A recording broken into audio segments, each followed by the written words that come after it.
Oh, hi. This piece that I'm playing is W.A. Mozart's Piano Sonata in B flat major K3, 33.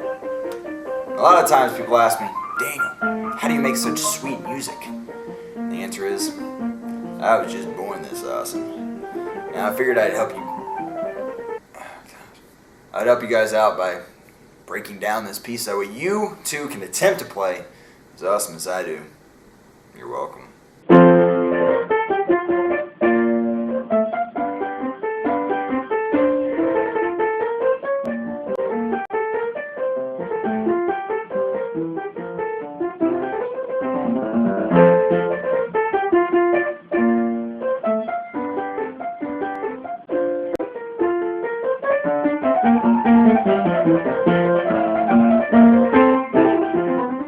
That version of the piece was done by pianist Tim Coe.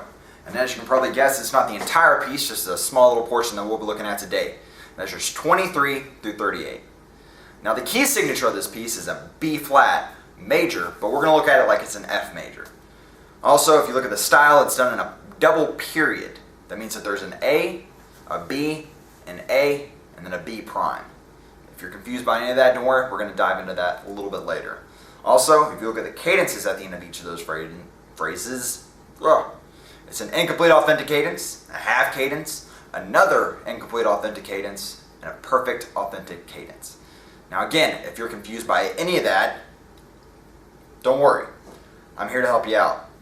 Kind of. First off, the style. As I said earlier, it's in a double period. In this case, it's A, and B prime. So let's take a listen to the two A's and see how they are similar. Measures 23 through 26.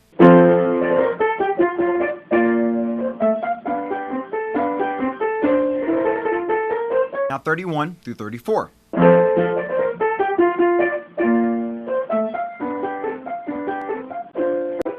Now when looking at measures 23 through 26, and comparing it to 31 and 34, you can tell that there are slight differences in the soprano and alto. This is very clear in measures 3 and 4 of both of those phrases. But there's not enough change to make it a complete A prime. It's essentially still A. Now to B and B prime. First 27 through 30.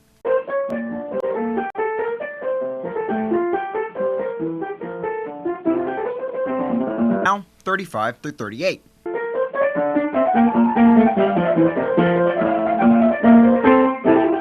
Now, to state the obvious, there is a lot of difference between B and B prime. But if you look toward the beginning, you can see similarities such as A and A had, but instead B and B prime only have it in the first couple of beats. And then, of course, B prime goes off and does its own little thing. But that's the style of this piece. Now the cadences. The first cadence we come to is in measure 26, an imperfect authentic cadence. We see it on beat 2 to 3. It is a 5-6-5 inversion going to a 1. That, in and of itself, is an imperfect authentic cadence. Now the next cadence we come to is in measure 29, a half cadence. On beat 3, we have a 4 chord, and on beat 4, we have a 5 chord. Now I know what you're thinking. What about measure 30? Is that not where the cadence is? No, Gypsy. That is known as an elision, also kind of a filler into the next phrase. The strong half cadence comes measure 3, beat 3, to beat 4. The next is in measure 34, another incomplete authentic cadence, very similar to measure 26. We have another 5-6-5 chord going to a 1. Lastly, we end with measure 37 going into 38, a perfect authentic cadence. Beat 4, a 5 chord, going into beat 1 of measure 38 on a 1 chord. There you have it. Those are all the little things that make up W.A. Mozart's Piano Sonata and B flat major K3, 33. Hopefully you learned something. And if not, it's not my fault. Bye.